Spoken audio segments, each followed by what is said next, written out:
Zadnjič sem na Instagramu vprašal, kaj naj skuham oziroma kaj naj posnamem v naslednjem videu. No in rezultat je tole, limonina pita z meringo. To bo ena taka fantastična sladica, ki je res že dolgo nisem delal in pravzaprav se veselim, da jo bom pojedel.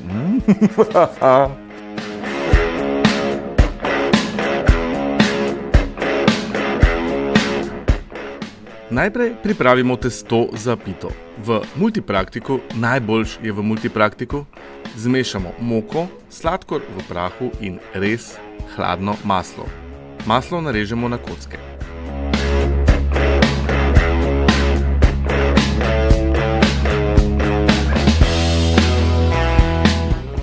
Potem dodamo še jajce in vse zmešamo v multipraktiku. Ko se bo testo začelo oblikovati v kepo in se bo vrtelo po stenah mešalnika, je testo pripravljeno. Zdaj pa testo prestavimo na plastično folijo in ga zavijemo, postavimo v hladilnik, pustimo, da se fajn shladi.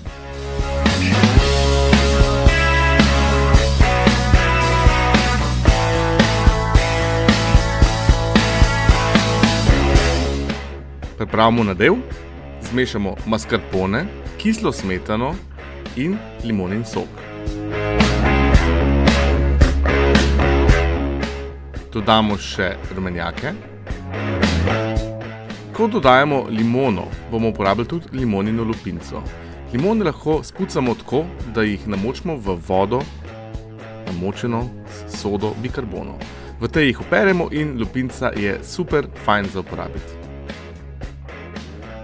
Limonin nadev zdaj zmešamo, potem pa vzamemo testo iz hladilnika in ga razvaljamo. Najlažje ga razvaljamo med dvema plastičnima folijama, tako ga je tudi enostavno prestaviti v pekač za pito. Odstranimo folijo in odrežemo robove testa. Na tej točki, preden damo testo peči v pečico, ga damo še prej za 15 minut v hladilnik. Potem ga pa dobro prepikamo z vilicami, kar čisto do dna pejte, tako bomo poskrbeli, da se nam testo ne bo dvigovalo med peko. Zdaj ga pa obtežimo. Najprej položimo gor papir za peko. Tukaj gor bi zdaj prišli fižolčki ali pa keramične kroglice za pito, ampak jaz bom uporabil kot prazen pekač. Pečemo najprej 10 minut z obtežitvijo, potem obtežitev odstranimo in pečemo še 15 minut brez.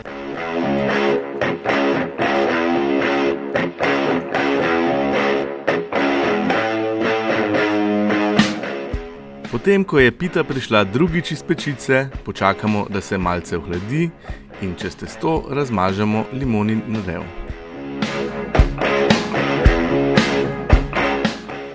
Zdaj se pa lotimo meringe, tako da v loncu zmešamo beljake in sladkor v prahu, stepamo z metlico in zraven nežno segrevamo do 65 stopinj Celzija.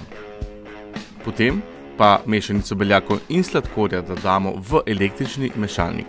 Stepamo pa nekje 5 minut, 7, včasih traja tudi 10 minut. Skratka, dobiti moramo čvrste vrhove.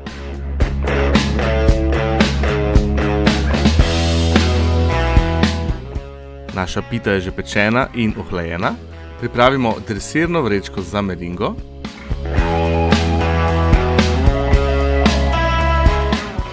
In meringo prestavimo v dresirko.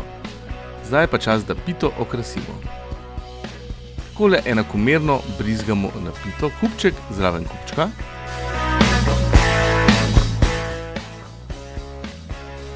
Pito v celoti pokrijemo s kupčki meringe. Kar fino iztisnemo skupaj, zdaj je pa čas, da vzamemo gorilnik in meringo še zapečemo. Če gorilnika nimate nič hudega, postavite jo samo v pečico, vklopite zgornji žar in pozorno spremljate, da se vam ne bo preveč zažgala. Evo jo, limonina pita z meringo je pripravljena. Privoščite si jo, res je fantastična. Pa dober tek!